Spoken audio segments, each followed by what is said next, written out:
Someone tell me if it goes live, just in the somewhere.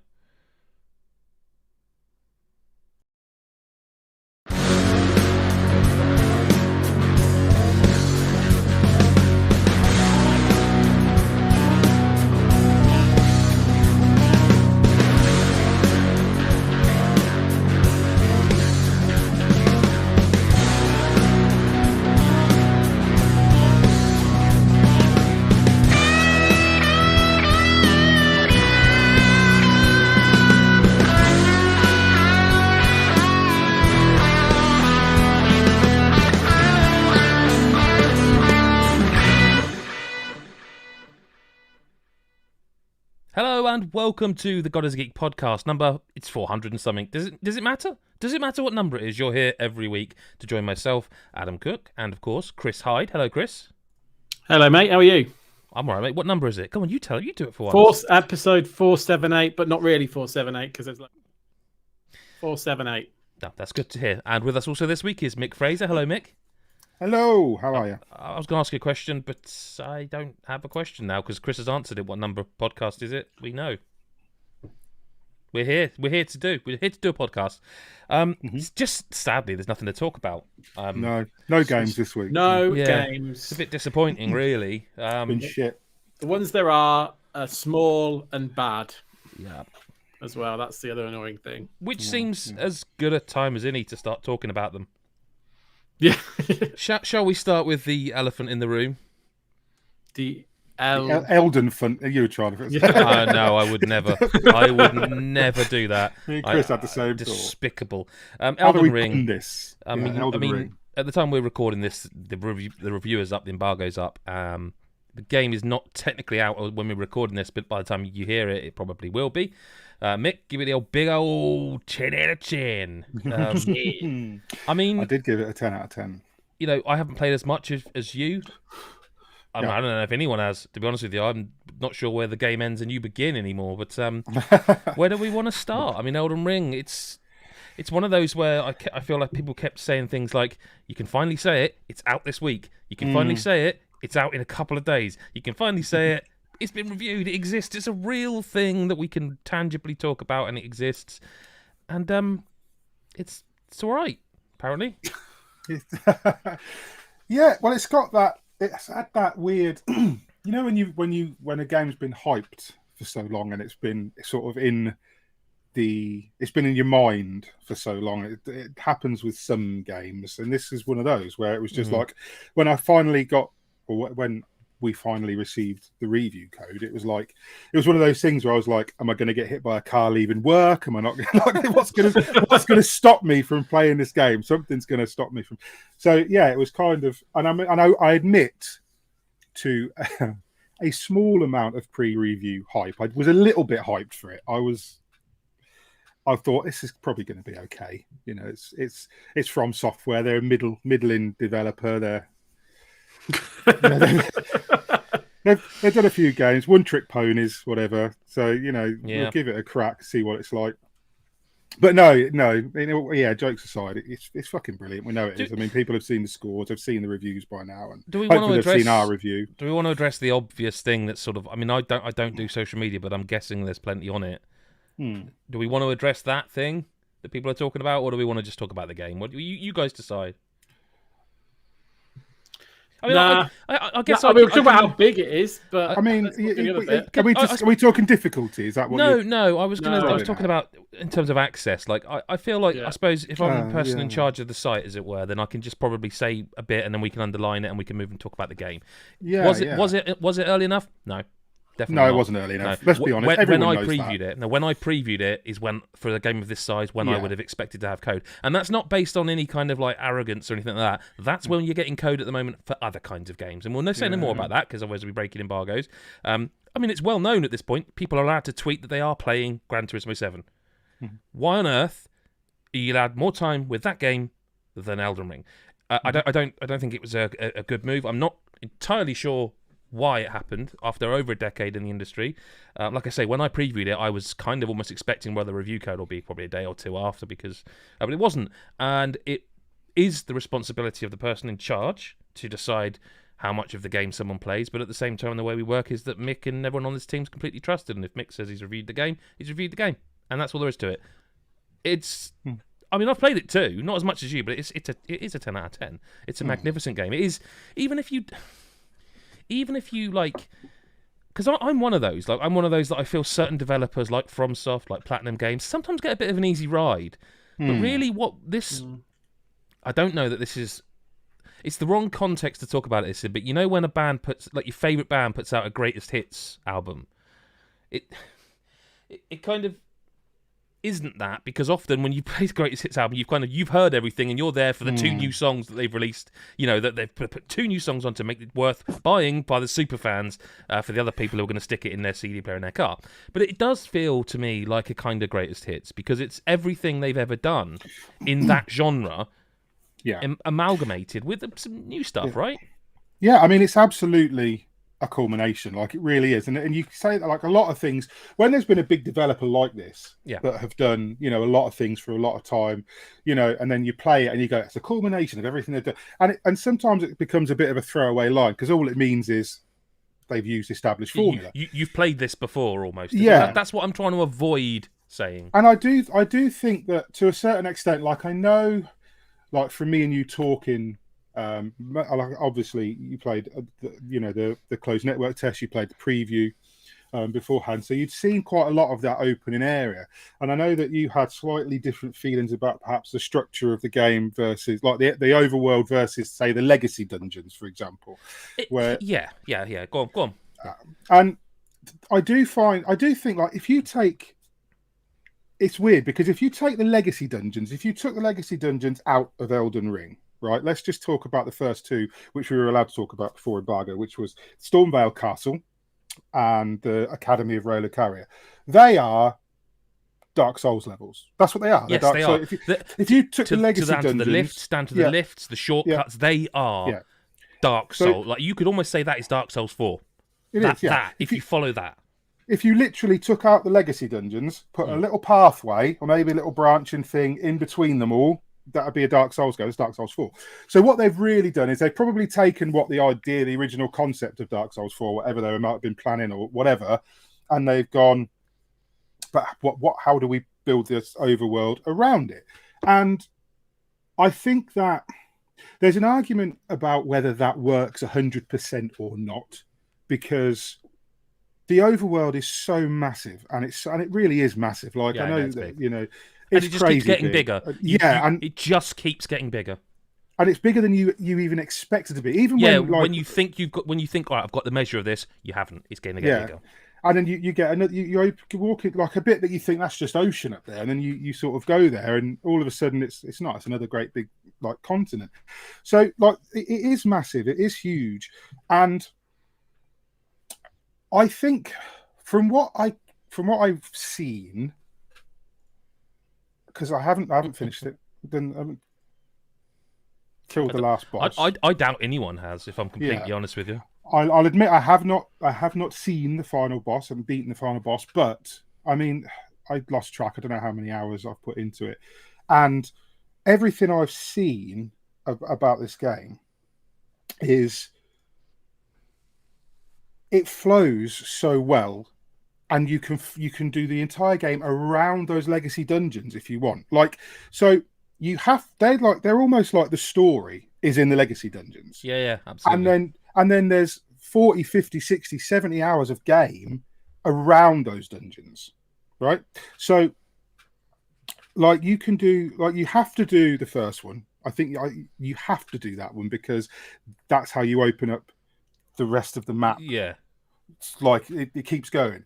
But before you do that one, you can go off and you can explore the map the other way. You can go and see all that world that's on the other side, and then as soon as you've done that one, it opens up sort of the north of the map and the northwest, and all these continents just keep clicking into place.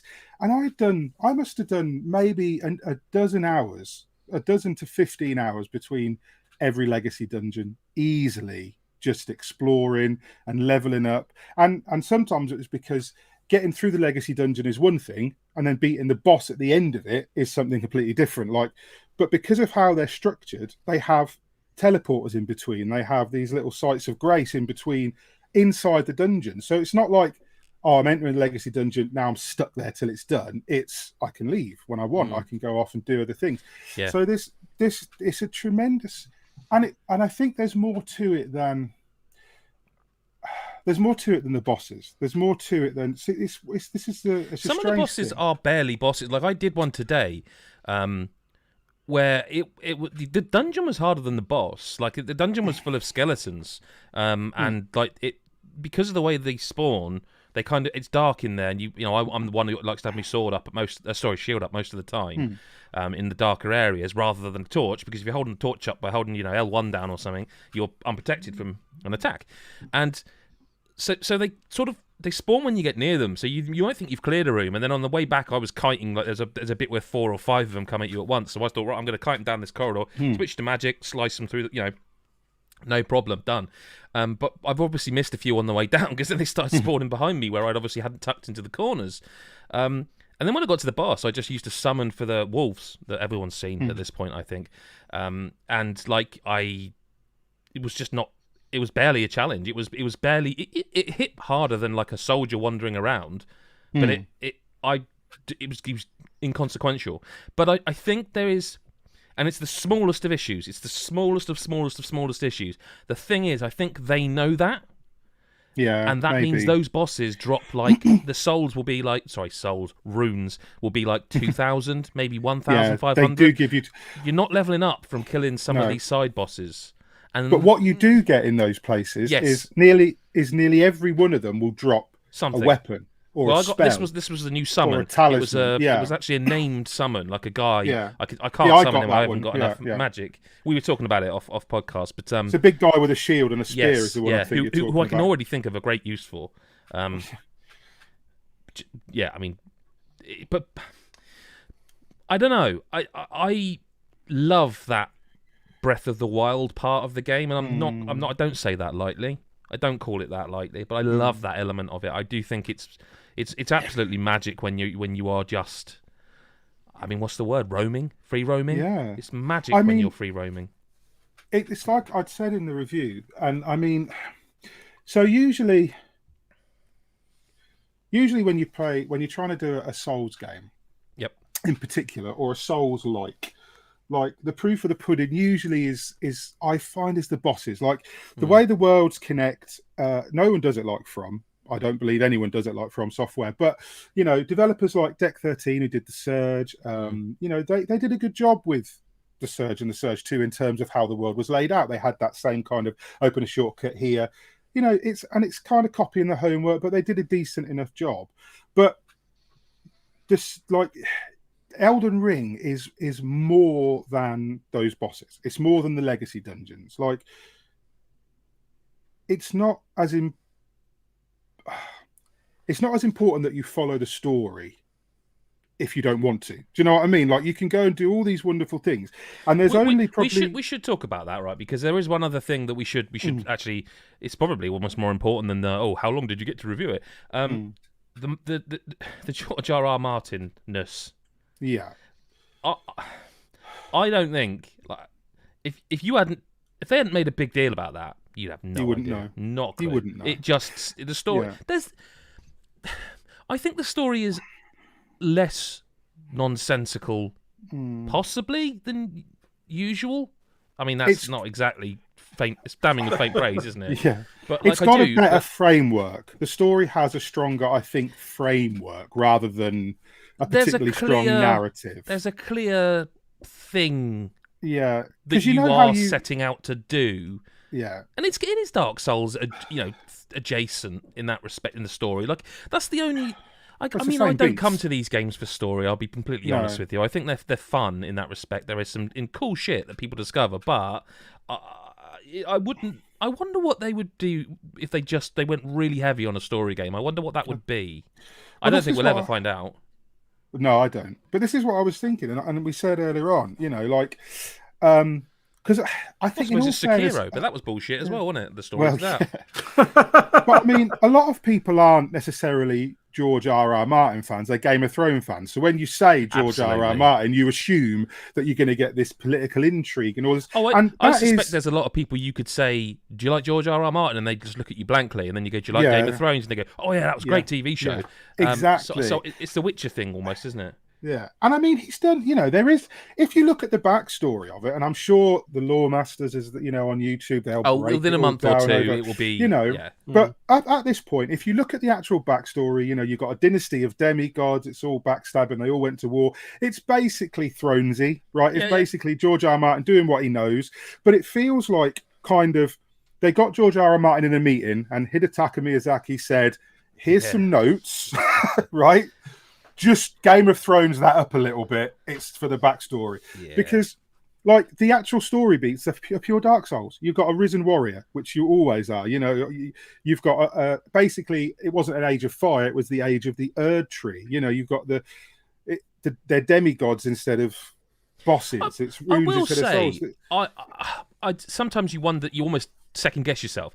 I will say, I felt, or feel, some of the sort of, I feel that the side missions, if you will, that involve characters feel more modern. Like I think you have done it since, but I remember that because a lot of the time you were mainlining and I was off dicking around, which has backfired massively on me.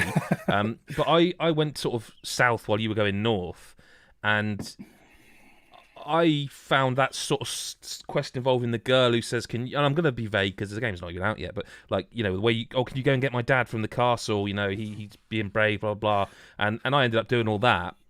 And there's consequences of that story. And it did actually, this game does enough in the kind of in its world building for me that I actually wondered if there was a way that story could have a different outcome. Like I actually wondered if I did this better or different, would things have been the outcome being different? And I do think he's still going to come back at some point because his quest literally talks about he wants to avenge someone, and like I wonder is this going to come back? And there's of course the story with the other guy whose castle you go and get, and you said you should do that, and I went and did it, and it's like. And what did you say? Like he's full of bullshit. But like again, I don't think his quest's not over though for me in the game. No, it's not because he'll turn up somewhere. Yeah, he's going to come back, and like there's a young girl who you find early on the way up to Stormvale Castle, and she told me to do something, and there's a guy at the hold who tells me if you find my, does he call her a servant or is yeah? See, I found her. I haven't advanced that story, and there is more to it. And then you get another sort of side quest. And what it's really good as well, what it does with those side quests is it's not like in a normal game. It's not like in your usual open world, like a Ubisoft open world, where they go liberate this, and it goes on the map, and it's there, and you just put a marker on it, and you ride to it. No. This guy, you find this guy's servant, and then you speak to him again, and he says, right, now I need you to go to this fort, which is somewhere up north. And it's like, I don't know where the fuck that is. But you eventually you'll find it, and then you'll do something in there, and you'll go, that was for him. And then you'll go back and do the next bit of his. And it's got that really, really clever FromSoft organic sort of, what's the word? I don't want to say narrative, because it's not narrative, but that kind of organic, the way it opens up. Like, say you've got the overworld map, and From Software games don't usually have a map, I know, but within the legacy dungeons, you don't. It's back to Dark Souls. You don't have a map. You've got to find the shortcuts, and you've got to plan it, and it's as intuitive as it is.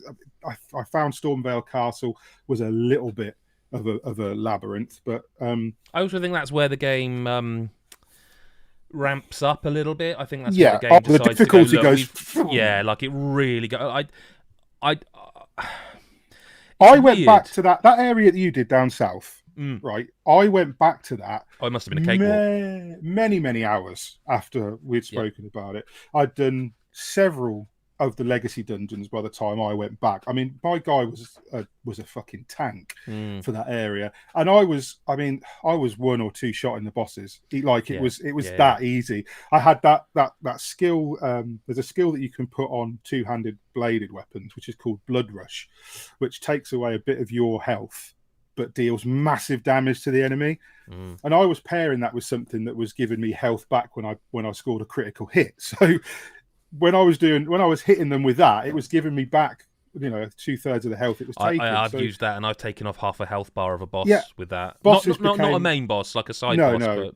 Well, yeah, that's an important point to make, actually. So the legacy bosses are basically standard Dark Souls bosses, which are going to fuck you up. I'd argue they're some of their best.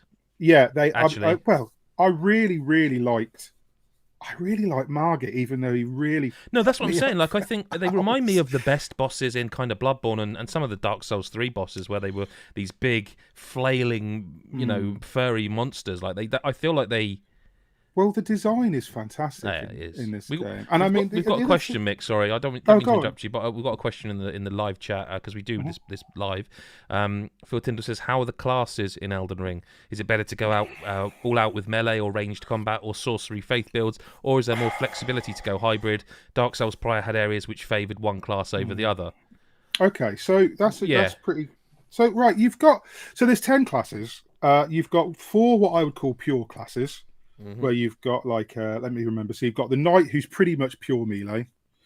I always get told off for pronouncing that wrong. I was going to say you've been reading the comments, because I saw that comment and I didn't. Ever since I've been autocorrect. So we do read the comments, but so then you've got the astrologer, which is should subscribe. We're really nice. We are nice. The astrologer is, let's just piss us off. The astrologer is a sorcerer. Then you've got the prophet, I think, which is the faith, which is for miracles, the healer, or whatever you want to do. I use mine as a pyromancer. And then you've got I'd say for the ranged, probably the bandit might be the prime one for dexterity. But then the other 6 classes are your hybrids or your special ones. So like you've got the wretch, which is the standard one where he starts at a lower level than all the other classes, but it's easier to level up initially. Wearing a boob tube. Yeah, but you start with fuck all, but your loincloth. And then I was wondering about that class. I think I should have started there. I would advise anybody to, because it does. Because they start at a lower level as well, don't they? If I recall. They start 10 levels or 8 or 9 levels below the other classes. It gives you more adaptation opportunity. Whereas I at the moment feel a little bit locked into. I've tried to. I always go sword and board, but I've tried not to, and I've. So obviously I'm nowhere near as far as Mick, but I found that I started off like magic. Oh, magic's the one. I'm going to walk through this game. And I don't know what I've done wrong, unless it's that I don't understand how magic scales in Dark Souls, because I've never used these magic builds. But I have now gone back to sword and board, and I'm trying now to use magic. And I feel like by trying to be the jack of all trades, I've become master of none. And that's the only thing. I really miss my character from the closed network test. That guy was amazing. I still haven't found the spell that he had with like a sword that came. Some of those spells were so good in the CNT. I will say that the magic in this game is immense. Like there's so much magic. Yeah. I mean, there's so many spells. But I went for the main. I have played a couple of hours on a couple of other classes. Samurai in particular is a fantastic class. See, Samurai interested me, but I was worried. And again, it's kind of tease into another thing Phil said in the live chat. The only FromSoft game he's ever given up and walked away from entirely, Mick, and this will ring very true, was Sekiro. I just couldn't adapt to the rhythm of the game's parrying mechanic. It required a certain skills that I just don't have. Before I forget, one thing I would say about that is this has got what I would consider a new secondary parry mechanic. And I love it. This has got hidden toys, basically. Yes, yeah. Like you put your sword up and they attack you, and if you then hit the heavy attack R2 on PlayStation, you come back with a different kind of parry, and not every enemy, but you'll do either massive damage or you kind of stagger them. You break their poise, and then you can do a visceral or whatever you want to call it, critical attack. And it's based on it's still based on studying attack patterns. Like you still have a parry with a sort of shield. You still have that. If you're good at that, you're still good at that. But this one allows you to just hold that shield up and go, right, this guy hits 1, 2, 3, R2, and you come out with your own parry. And every time you hear the noise of that and do that, it is an absolute rush of... It's just great every single time. See, I found that if you could, so that like that skill I mentioned earlier, that blood rush. Originally, when I first applied it, I could only use that when I went, because I had the twin blade, which is a fantastic weapon. Yes, and yes, it would only activate the skill if I went two-handed. Yeah. But then I found that if you equip a shield without parry on it, then you can use that skill with your left hand skill instead of the parry. Yes. So yeah, I am playing without a parry, but I'm normally playing pretty offensively anyway. And I tend to go two-handed with the twin blade more often than not. But it has got so much. I mean, your starting class, I would say pick whatever you're comfortable with, but you're going to adapt so many things. Like I picked the Confessor because I wanted the dragon incantations. When I started, my plan was, because I'd seen the network test, I'd seen the previews. I knew that if you got one of those dragon hearts, you could go and get a dragon incantation. I thought, well, it might be, I might be well into the end game by the time I can face a dragon. Turns out I wasn't. Turns out that I managed to beat the dragon, before I'd even moved out of Limgrave. So I got the incantation, I got that fire breath spell. It's fucking so overpowered in the early game that I was really glad I did. But I mean, the difference between hour 5 and hour 50 of your character is going to be immense. So whatever you pick at the beginning, you are going to steer it a certain way. I mean, I put points initially into a bit of dexterity because I wanted to use the twin blade. I wanted to use that big fucking huge baluster crossbow I found. So I put my dexterity up, but then I focused on faith, intelligence, mind, because I wanted to use some of the tougher incantations that I couldn't use initially.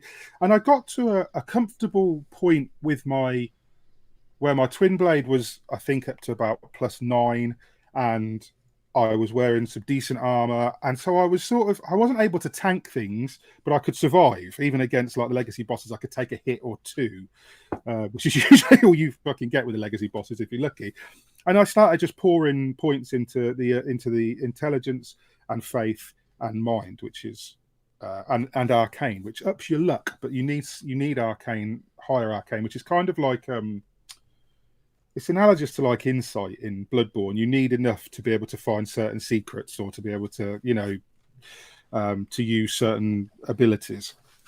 So I did that. But I mean, I would say that if you prefer to play melee, if you prefer to twat stuff, you can do that. You can, but it's just there's more to the combat here. Like, there's going to be a lot of people. The detractors, particularly, that are going to go, it was just fucking Dark Souls, isn't it? But an open world. And to an extent, yeah. And to an extent, this is From Software. They know how to do this combat now. And it is similar to Dark Souls 3. But like Adam says, there's more in it. Like there's that hidden poise. I think it's very much like they've made their own kind of new open worldy Breath of the Wild game, but they've also shoved Dark Souls 4 into it. And what I will say is but I prefer the open world parts. Yeah, and I get that, and I do, to be honest. I really liked the traditional feel of the legacy dungeons. I wouldn't have if you couldn't come out of them whenever you wanted. Oh, if you were locked into them, I would have stopped playing. Yeah, I would have hated that, I think. But I do think, like, this is... So, it's in a different league of open world games. It's in a league of open world games where I would put Breath of the Wild, and I said it in the review, Breath of the Wild and Skyrim. And I know you have your issues with Skyrim. You didn't get into it as much as some people did. But I tell you what it is you play something like, and even though this was my game of the year last year, goes to Tsushima or say Horizon Zero Dawn, because I haven't played Forbidden West yet. They're open world games in a sense that they open up as you play. So they are story driven. You have to follow the story in order to open up the next bit. Then you can go back and forth and travel, but usually you've got to advance the stories. There's very, very few games. I suppose you could lump Fallout 4 into this category, but this is a different thing where you can Fallout 4 works. Fallout 3 and 4 works, where you can literally begin the game and then go fucking wherever you want. Like, you can pick a direction and ride in it. And Breath of the Wild did it, Skyrim did it, Fallout 4 does it, and Elden Ring does it. You don't have to follow anybody. And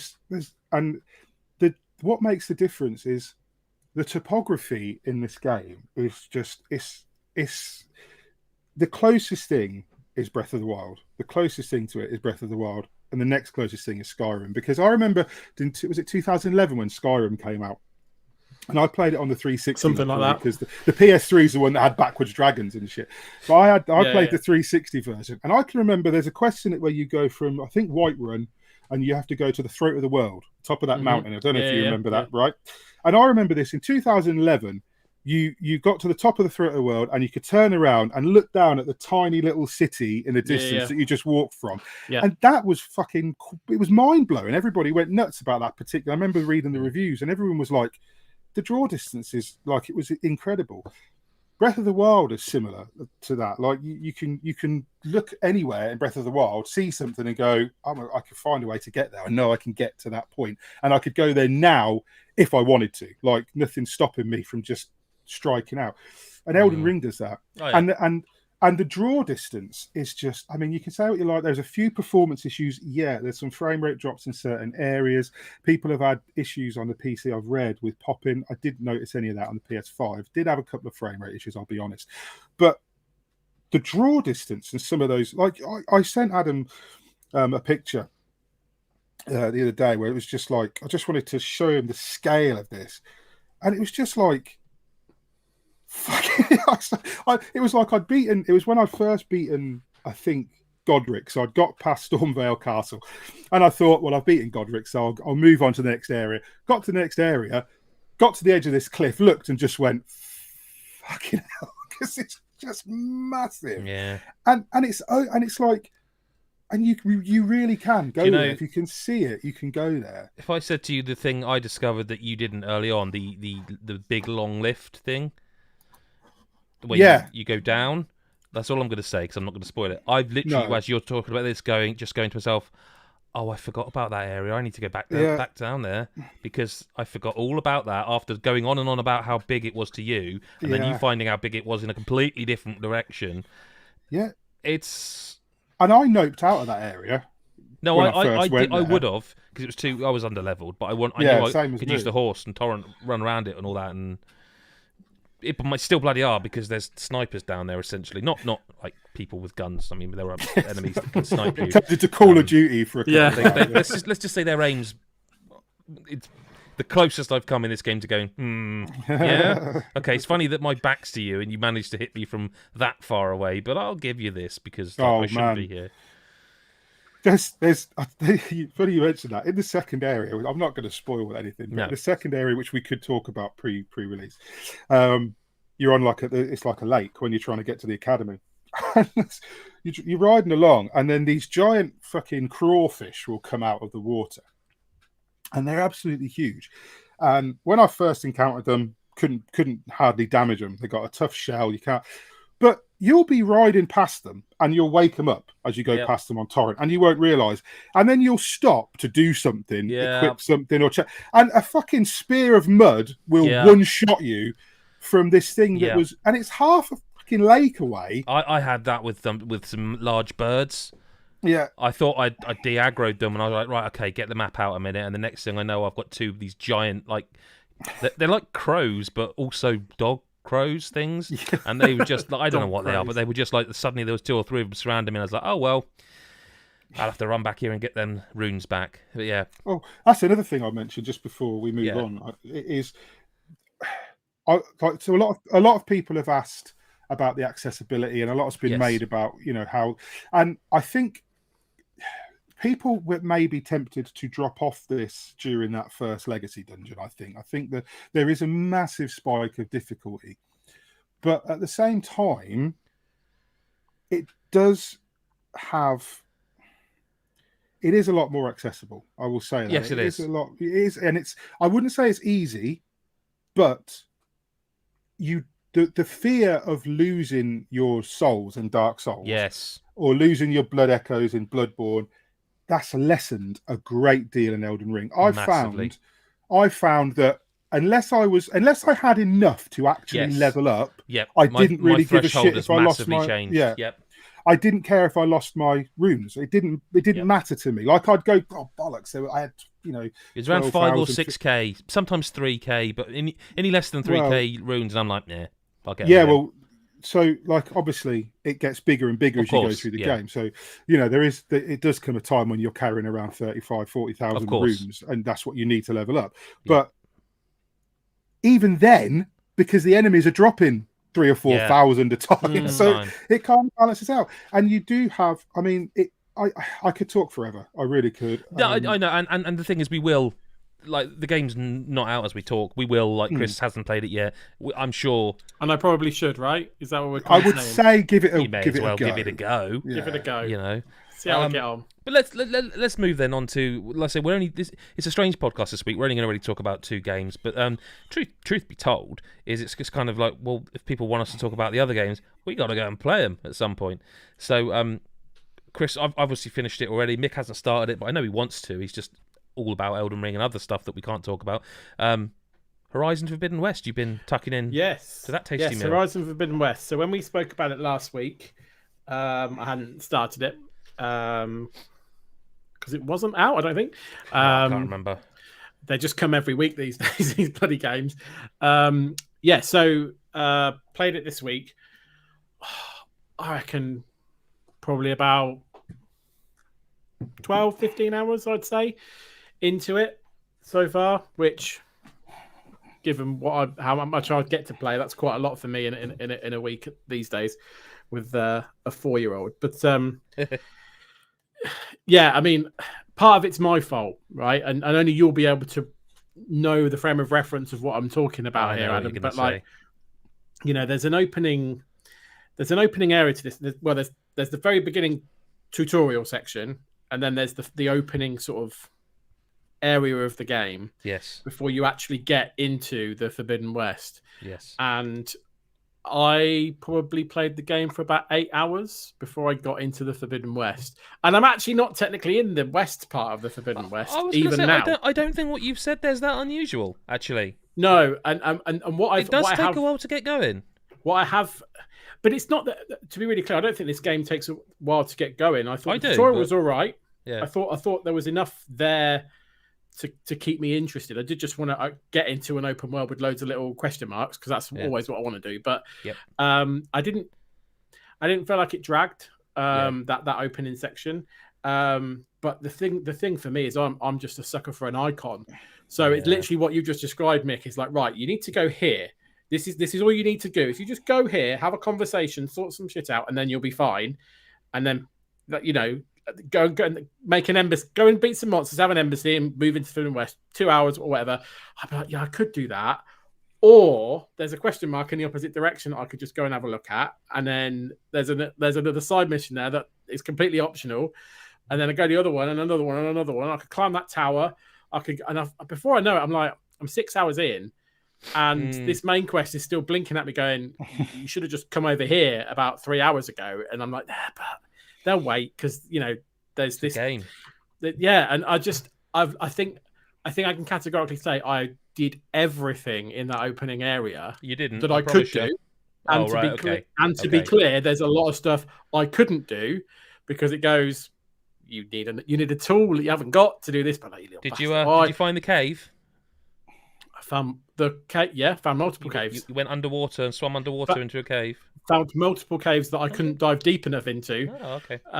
Because it goes, oh, you don't look like you're going to be able to breathe if you keep diving. But yes, okay, fine. So it just basically tells you off for being too me, and says, come back later when you've got this tool, and sticks a massive icon on the map that says, you're not qualified to be here. Go away and come back when you've got a new tool, which I thought was quite a nice little thing, because it means that when I have got those things, when I unlock them, I can come back and investigate. But I mean, I guess the point I'm making is, I say this not having played Elden Ring, which I know is going to say it's going to be paltry in comparison, but there's a lot here. You know, this is a big old game. This is a dense game, and I know there will come a point where I'll have to go, stop this now, crack on with the story, because you've been playing this for 35 hours and you've progressed into area 3 or something, and you need to crack on.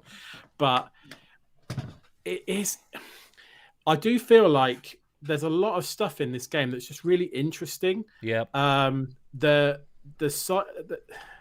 side missions in this game are very interesting. Yeah. I feel like that there's a lot of characters that you meet, that even I've met so far, that I kind of care about and want to. It's not like just faceless NPCs. It's like actual characters that they kind of give a little bit of airtime to make you care about what you're doing. There's quite a bit of meeting people from the previous game as well in this, which I can only remember certain bits and pieces from because I'm not like you, Adam. I didn't replay. You did the no, I only DLC did the Frozen Wilds. So I mean, it wasn't like I was spending hours with the characters. It was very much gameplay focused and the Frozen Wild stuff. So I there was a few of them, a few I remembered, and there were others like in Chainscrape. There's a few there where they make a big deal about it, and I'm like, were you? Yeah. Nope, I'm like, sorry. I just pretend that I know you because you look like remember you're referring to me. Yeah. I will say there was you might know what I'm talking about. You might not. There is this section that I've done this side, and it is entirely optional. Where the town you mentioned, Chainscrape, there's this. For want of a better word, there's this arsehole in charge. There's a political struggle going on. Yeah, there is. And there's a purely like optional mission to basically understand what's going on and I overthrow the arsehole that's in charge, basically. Yes. And he's responsible for a lot of stuff that's going on in the bad stuff that's been going on and a lot of the side missions in the first main area. Yeah. And because there was a nice touch in when I actually kind of confronted him after gathering loads of information where because I'd done all these other side quests, there was like extra dialogue that said, and also you've been responsible for that thing and that which it wouldn't have mentioned if I'd not done the side quest. So I thought, I like stuff like that. I like I thought that was really clever. Things you've done. Yeah, it does this thing where you can actually do missions or side missions before you fully encounter the story giver, and it's like really organic the way, exactly that, and the way the game they thought of that. Like they react organically to things you have already done. They don't just go like, "Oh, go and do this," and you go, "Okay, finish buttoning through." In fact, a lot of our JRPGs do this. You button through it, and then it's still activate, and you're like, "Okay," and then you hand it in again. But this is organically reacting to you, and I think that's I really do appreciate that. I think that's a really clever little touch. Very small, but very appreciated. Because it makes it feel real. It's organic. That's the word I'd use. It is just. I love Horizon. I'm like we've talked a lot about, and we'll talk more about Elden Ring. But I mean, there's a question in the chat here from Phil that says, Adam, as you've played both games, we know they're both great in their own rights. Do you have an inkling if either will make your game of the year, and if so, which ranks higher, subject to change? If you gun to head right now, the game I prefer of those two is Horizon. I didn't think you'd pick that one, but okay. I absolutely adore that world. It's really interesting though, because like I have. Last week when we were talking, like I'm going to go and play Horizon in a minute, and Elden Ring's coming next week, right? Yeah. We're a week. In my mind, if you'd asked me which do you think is going to be better, and I haven't played Elden Ring yet, I'd be like, it's going to be Elden Ring every day of the week, like because it's from software. I love that. I like Horizon, and it's going to be great, but Elden Ring's going to smash it. There's a small part of me which I know is going to get overruled in my head, where I'm like, I don't want to stop playing this. I don't want to stop playing it. See, this is why I haven't started it. This is why it's on my shelf, because I don't want to touch it. I mean, there's loads of stuff coming. We know that. We're going to be reviewing for weeks. But I don't want to touch Horizon until so one of the reasons done with it. No, you're right. And I think one game will.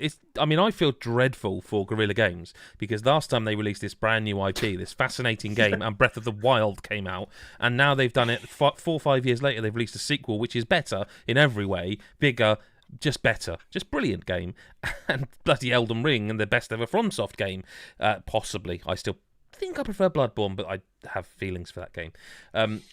I think for me it boils down to how much friction you want in your games. Like I think they're quite similar in some ways, but they're two sides of opposite sides of the coin.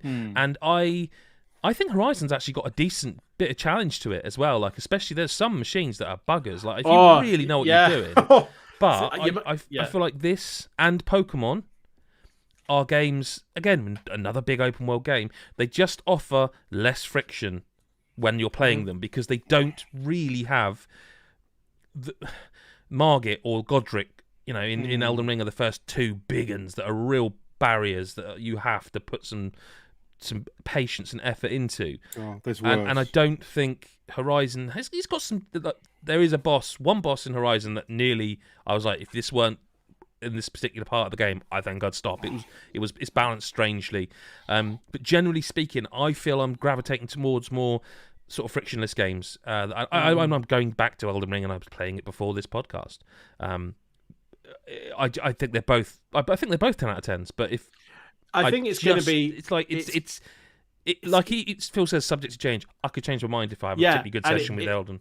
It really is going to be an interesting end of year. I know we've been saying that, but as the games actually launch, you actually start playing them. I think you suddenly start then trying to compare such amazing experiences. Horizon's got a bit of a cool factor about it as well. Like if people are watching the video version of this podcast, seeing you guide that arrow into the weak spot of the machine, jumping off of a bridge and shield winging down, and like it's got a bit of a cool factor to it. And I will say, once you get that shield wing, and it. No, I'm not going to say what I was going to say because the game's only been out a week. But I will say that there are levels of freedom in this game that I found myself in Elden Ring today. I was up really high and I was like, my brain was like, I'm just going to jump down and hold my shield. Yeah. It's like, no, it's really I'll die. Imagine if Elden Ring had a glider. Well, this is what I was thinking. It's like I was thinking this is stupid. Like I was like, I got the glider within the. So it takes a long time to get, by the way.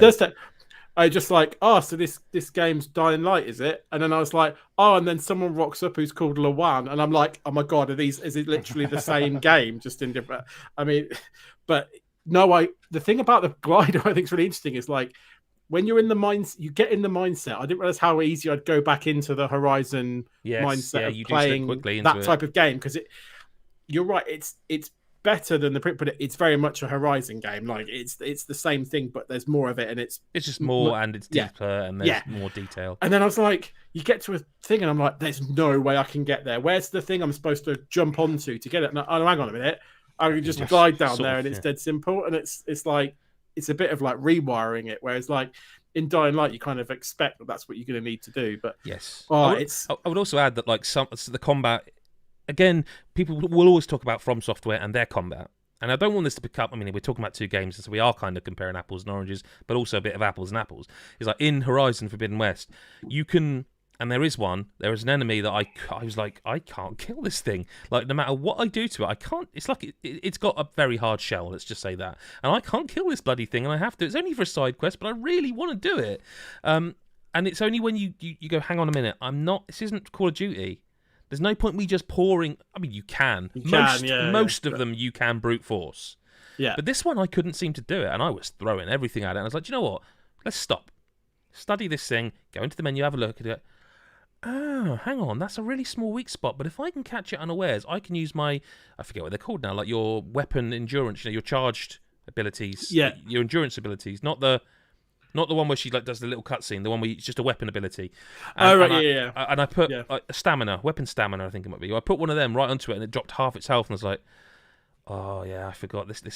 That's when you really are into like because you see some of the enemies and you think I'm never playing this on a higher difficulty ever, but then you realize actually you can take these enemies down if you know what you're doing. Yeah, quick, and sharp. I'm getting to the point now because up until pretty much where I'm at now, I'm starting to experiment more with some things, but I've been playing a lot of this game melee with the bow to shoot things from afar, but a lot of it, like, okay, if you're going to get close, I'm just going to power attack you, stun you, and then critical hit you, and then you're dead. It doesn't matter, right? Because I'm not facing massive hippos or other massive things. I'm just doing the little mechanical things. Great. And you get to those bigger beasts, and you're like, well, for one, I'm not getting close enough to try and melee you because you're like 8 times the size of me, so you're just going to flatten me. Second of all, if I don't really think about what I'm doing with my bow, it's like I'm just shooting a wall. Because so I started using like I hadn't really paid much attention to like the Valor and stuff. I'd got some unlocked and equipped because they sounded cool, but in the moment I wasn't really using them because I was like, I'm just meleeing. It doesn't really matter. I'm probably saying it wrong now as well, but it's I'm doing it. I'm at that point now where I'm like, no, let's scan. Let's look for weaknesses. Let's do the elemental stuff, and let's think about what abilities I'm unlocking and stuff. There's so much to it, and like I did my first cauldron, and I was just like, oh my god, I forgot this was in the game, and it's like it's so. Have you found? You mentioned you'd done everything you thought you could do in the first area. Oh, here we go. It's the test. Yeah, go ahead. Have you been up very high in brick-based towers and found anything?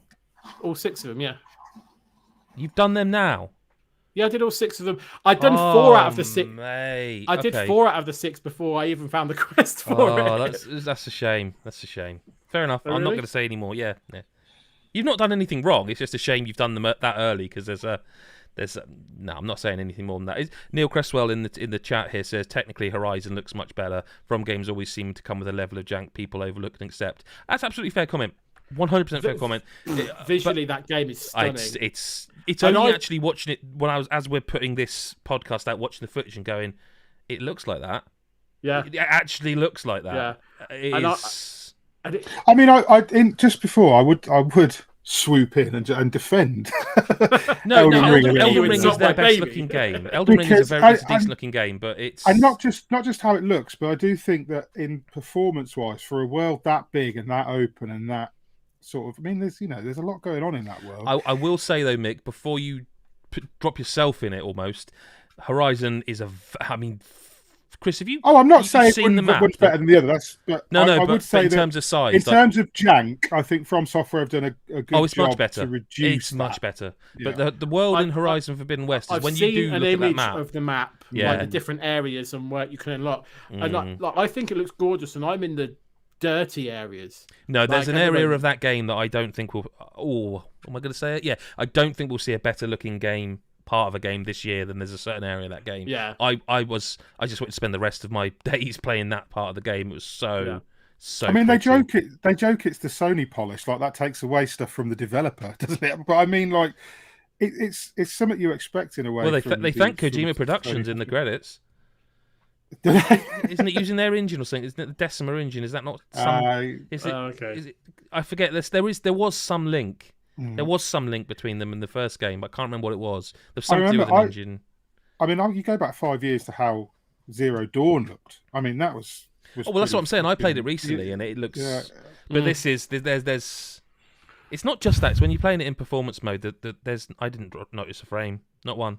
No, I mean, that was my game of the year, I had one example in the 15 hours or so of that black screen thing. Oh, that's still there. I had it once. Okay, I mean that's much better than it was. Yeah, but, you think it's crashed? You think it's crashed? Yeah, it's like a second map. My PS5 has a tendency to throw itself off the fucking desk. No, they're like micro. Is either micro loading or micro saving? I'm not sure which. Yeah, it's doing something. It's very odd because it wasn't in the first game. But I will say it was noticeable in the first stage of the review before it got patched. It was less noticeable after that, and now you're saying. Once in 15 hours. Phil Tyndall's he's got it. That's what it is. Death Stranding uses Horizon's Decima engine. Okay. I'm not sure why they're thanking Kojima Productions, but should be just mates. Give and take, maybe. Yeah. We've all got to thank our mighty Hideo Kojima. Oh, don't get him started again. No, I haven't. I mean, I haven't got it in me. I just haven't. I haven't got it in me. There's nothing left. There's nothing left in me. It's been a week, and I think that's probably as good a place as any to wrap it up for this week. You know, we have got so much coming. You know, we've mentioned that we're playing Gran Turismo 7. That's all we can say about that for now. There's a lot more coming up. There's a lot more.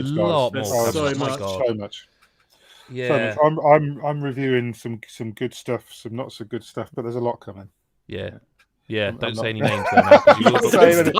It's embargoed, so I'm saying nothing else. What you've just done there is your attempt at like a Twitter humble brag. But what you've basically said is, I'm doing my job. Yeah. And sometimes that's the job. Sometimes that's the job. Sometimes it's shit. It's like everything, like life. There we go. But I did Elden Ring. I can't complain. Yeah. I was thinking about this. You always say that we should get our texts during the review period of a Soulsy type game. And we should crowdfund a book on it. Yeah, I've got emails from Dark Souls 2, I think, where before we were on Telegram and all that sort of stuff. When I don't think I'd even been at the site for many years, but we've got when was Dark Souls 2? Don't. It was a long time ago.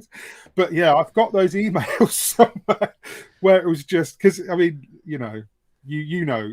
Oh yeah, I mean they're generally variants of "fuck this game, I'm never playing it again." Well, you said something earlier, and I didn't know what the heck you were on about, and I was like, "Oh, hang on, he means Elden Ring. I'll leave him alone." That was explicit. That was only for Mick. Yeah, generally variants of "fuck this game, I hate this game, I can't do it, I'm not playing this anymore." And then literally with Mick, often I would. Because I would be doing something as well. I pick my phone up and see that message first. Then right underneath it, it'll be like 5 minutes later. Done it. Yeah. And I've done that to him this time. Like, you're in the rage and you need to. It's got to go somewhere. It's got to go somewhere, or it goes into the wall, essentially. But yeah, that's Elden Ring and Horizon, which we will talk about, I'm sure, as the weeks to come. As other people start to play them and that. Chris and Mick, thank you so much for being here this week. We're not doing a listener correspondence, as I say. We just want to talk about these two games, give you a podcast, and then we're going to rush back to play. Well, I'm going to play some more Elden Ring and some other stuff that I can't talk about yet. Doing my job. I've done it now. Yeah, it's a busy old time. You can go to patreon.com/GodIsGeek. If you enjoyed this podcast, you get to see it and hear it early and live, and there's code drops, which I know I've been a bit bad on. I'll get back to that. It's been a week, and it's been a year, quite honestly. Go to twitter.com/GodIsGeek. We're on Facebook. You can find us pretty much everywhere. Neil Cresswell says, first time I've managed to catch it live. Cheers all until next week. You can see this live. If you're watching it live right now, thank you very much. It's going to go vanishing now until Monday when it goes live again. But if you're a Patreon, you can just watch it at your leisure or listen to it. I mean, it's a podcast ultimately. Never forget. Thank you very much for being here, you two, and we will see everybody else next week or when you choose to listen. Bye-bye for now. Bye.